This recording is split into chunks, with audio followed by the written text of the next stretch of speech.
دیکھو آپ کہہ رہے ہو کہ میں اس محلے میں صرف ایک کو ڈاکٹر مانتا ہوں, باقی کوئی بھی ڈاکٹر نہیں ہے, لیکن علاج کے لیے آپ دوسرے کے پاس جا رہے ہو. لوگ کہتے ہیں یار جب آپ کہتے ہو ڈاکٹر صرف وہی ہے تو علاج اس سے کیوں کرا رہے ہو؟ کہہ رہے ڈاکٹر تو وہی ہے, میں اس کے علاوہ اس کے علاوہ کسی کو ڈاکٹر نہیں مانتا.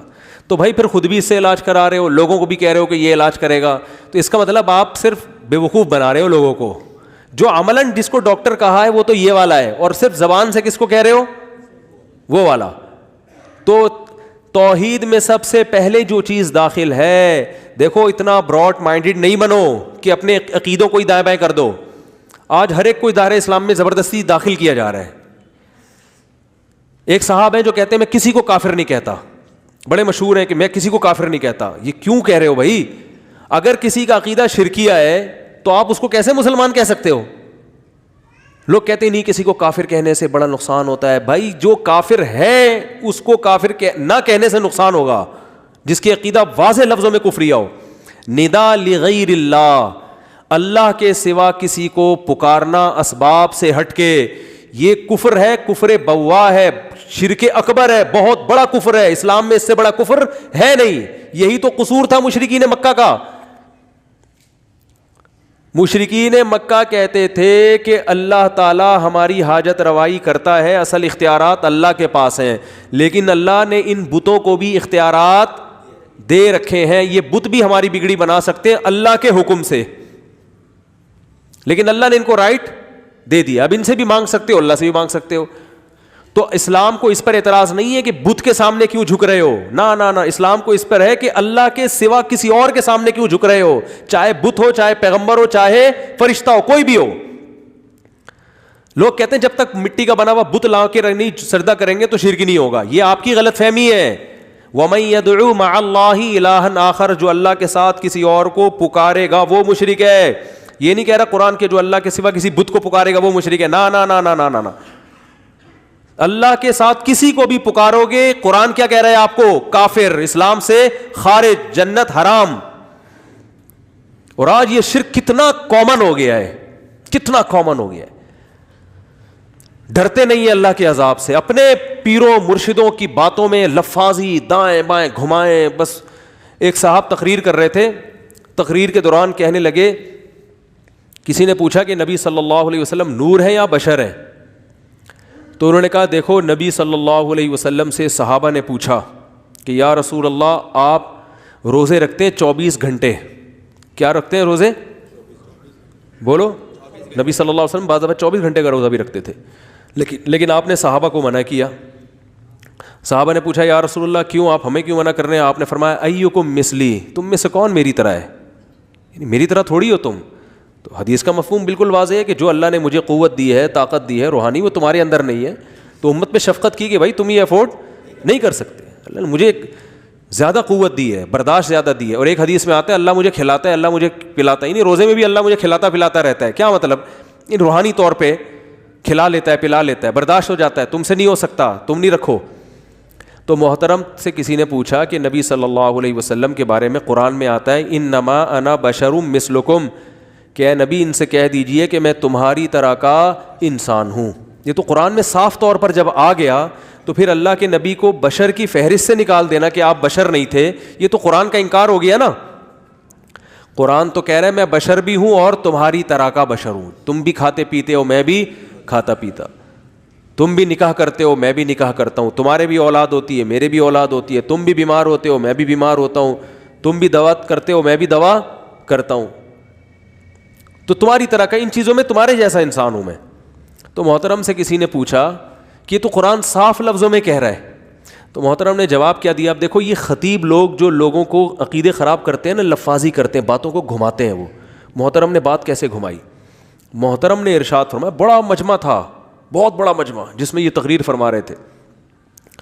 بات یہ گھمائی کہ نبی صلی اللہ علیہ وسلم سے صحابہ نے پوچھا کہ آپ 24 گھنٹے کا روزہ رکھتے ہیں تو ہمیں بھی اجازت دیں. تو آپ نے فرمایا ایکم مثلی, تم میں سے کون میرے جیسے, تم یہ میرے جیسے نہیں ہو. اور ابو جہل کو جو آپ نے خطاب کیا اس میں کیا فرمایا؟ انما انا بشر مثلکم. غیر مشرکین کو جو آپ نے خطاب کیا اس میں فرمایا میں تمہاری طرح کا انسان ہوں. اب آگے محترم نتیجہ نکالتے ہیں کہ صحابہ کو یہ کہا کہ میں تمہاری طرح کا نہیں ہوں، لہذا صحابہ کی اولادیں اب تک یہ سمجھ رہی ہیں نبی ہماری طرح کے بشر نہیں ہیں، اور ابو جہل کی اولادیں یہ سمجھ رہی ہیں کہ نبی ہماری طرح کے بشر ہیں. یعنی ہم لوگوں کو کیا کہتی ہے دیا معاذ اللہ؟ ابو جہل کی اولادیں، کیونکہ ہم یہ کہتے ہیں کہ نبی صلی اللہ علیہ وسلم بشر ہے نا، ہم تو یہی کہتے ہیں. درجہ آپ کا بہت بلند ہے، لیکن اپنی حقیقت اور ماہیت کے لحاظ سے تو بشر ہے نا. اب حضرت عبداللہ کے بیٹے ہیں، حضرت آمنہ کے بیٹے ہیں. آدم علیہ السلام کو اللہ نے مٹی سے پیدا کیا، اور انہی کی اولاد میں اللہ نے ہمارے نبی صلی اللہ علیہ وسلم کو پیدا کیا. خلقہ من تراب، قرآن کریم نے آدم کو کس سے بنایا؟ مٹی سے. تو اب دیکھو مجمع ایک دم چیخیں مار رہا، کیا علمی نقطہ بیان کیا، کیا خاندانی نقطہ، کہ ابو جہل سے چونکہ یہ کہا ہے کہ میں تمہاری طرح کا انسان ہوں، لہذا ابو جہل کی اولادیں کیا سمجھ رہی ہیں؟ یعنی ہم لوگ کو کہہ رہے تھے ابو جہل کی معاذ اللہ اولادیں، یہ یہی سمجھ رہے ہیں کہ وہ ہماری طرح کے انسان ہے. اور صحابہ سے یہ کہا کہ تم میری طرح نہیں ہو، فرق ہے. تو وہ ہم گویا اپنے آپ کو کہہ رہے تھے ہم صحابہ کی اولاد ہیں، ہم سے تو یہی کہا ہے کہ ہماری طرح کے نہیں ہے. جس کو جو کہا ہے وہ وہی سمجھ رہا ہے. میں حیران ہو رہا تھا، اتنے بڑے بڑے مجمع میں کوئی ایک عقل مند نہیں ہوتا جو جا کے ان بزرگ سے پوچھ لے کہ حضرت جو آپ اتنی بڑی داڑھی رکھ کے تقریر کر رہے ہیں، تو بات یہ ہے کہ ابو جہل سے جو آپ نے فرمایا وہ صحیح فرمایا یا غلط فرمایا؟ کسی کافر کے سامنے بھی غلط کہنا جائز نہیں ہے. ایک ہی نبی کے دو بیان ہیں. فرض کر لو کہ مشرکین سے یوں کہا ہے، اول تو ایسا کچھ ہے نہیں کہ مشرکین سے کہا ہے، وہ سب سے کہا ہے، پوری دنیا کے سارے انسانوں سے کہا ہے. لیکن اگر کہا ہے تو سوال پیدا ہوتا ہے، ادھر یہ کہا جا رہا ہے کہ میں تمہاری طرح کا انسان، ادھر یہ کہا جا رہا ہے کہ تمہاری طرح کا انسان نہیں ہوں. تو سیاق و سباق دیکھ کے پتہ چلے گا کہ کس پیرائے میں یہ بات کہی جا رہی ہے. ادھر کہی جا رہی ہے کہ میں تمہاری طرح کا انسان ہوں، کیا مطلب؟ تم مجھ سے عجیب و غریب معجزوں کا مطالبہ نہیں کرو، میں خدا تھوڑی ہوں، میں انسان ہوں، انسان یہ سارے کام نہیں کر سکتا. انما انا بشر مثلکم یوحی الی، مجھ میں تم میں فرق صرف وہی کا ہے. اللہ نے تمہاری ہدایت کے لیے مجھے منتخب کیا ہے، وہی ڈائریکٹ میرے اوپر آئے گی، میرے ذریعے سے تمہیں ہدایت ملے گی، تمہارے پاس براہ راست وہی نہیں آئے گی. اس کی بیس پہ مجھے فضیلت ہے، ہوں میں انسان تمہاری طرح کا. لہذا یہ جو مطالبے کرتے ہو نا کہ چشمے جاری کر دو اور یہ کر دو اور یہ کر دو، یہ مطالبے بیہودہ ہیں. انسان، میں نے یہ دعویٰ تھوڑی کیا کہ مجھے اختیارات ہیں، اسباب سے ہٹ کے میں جو چاہے کر لوں گا. میں نے دعویٰ تو میں نے کیا میں اللہ کا پیغمبر ہوں، اس پہ بحث کرو مجھ سے. اور صحابہ کو جو فرمایا کہ میں تمہاری طرح کا نہیں ہوں، وہ روزے کی بات چل رہی ہے. آگے الفاظ ہیں، اللہ مجھے کھلاتا ہے، اللہ مجھے پلاتا ہے. کیا مطلب؟ میرے اندر اللہ نے اسٹیمنا رکھا ہے، میرے اندر اللہ نے قوت رکھی ہے، روحانی قوت بھی اور جسمانی قوت بھی. وہ ہر ایک میں وہ قوت نہیں ہے. تو ہم یہ مانتے ہیں کہ نبی صلی اللہ علیہ وسلم کی صحت قابل رشک تھی. آپ صلی اللہ علیہ وسلم میں بخاری کی حدیث ہے 40 مردوں کے برابر قوت تھی، طاقت تھی. اتنی کم خوراک میں بھی آپ کی اتنی زبردست صحت تھی. سارا دن ایک وقت کا آپ بمشکل تھوڑا سا کھانا کھاتے تھے، اور کیسے گھوڑوں پہ میدان جنگ میں آپ صلی اللہ علیہ وسلم لڑے ہیں. آج تھوڑا سا جم جا کے آ جائے بندہ تو 6 مہینے تک کھاتا ہی رہتا ہے وہ ریکوری کے لیے. اتنے وہ مرغے اور پتہ نہیں کیا کیا، وہ چونکہ آج انہوں نے ڈنٹ پہ لے ہیں. تو یہ کمزور ہے نا، کمزور ہونے کی علامت ہے. ہمارے نبی صلی اللہ علیہ وسلم بہت طاقتور تھے، تو اس لیے آپ نے فرمایا مجھ میں برداشت ہے، تمہارے اندر یہ برداشت نہیں ہے. لیکن دیکھو کتنے بڑے بڑے مجموعوں کو قرآن کے بارے میں، فرعون کے بارے میں قرآن نے کہا کہ وَأَضَلَّ فِرْعَوْنُ قَوْمَهُ وَمَا هَدَىٰ فَأَوْرَدَهُمُ النَّارَ. فرعون خود بھی آگ میں جائے گا، اور اپنے جتنے اس کے چمچے تھے نا، جو چمچہ گیری میں لگے ہوئے تھے، ان سب کو لے کے جہنم کی آگ میں دھکیلے گا.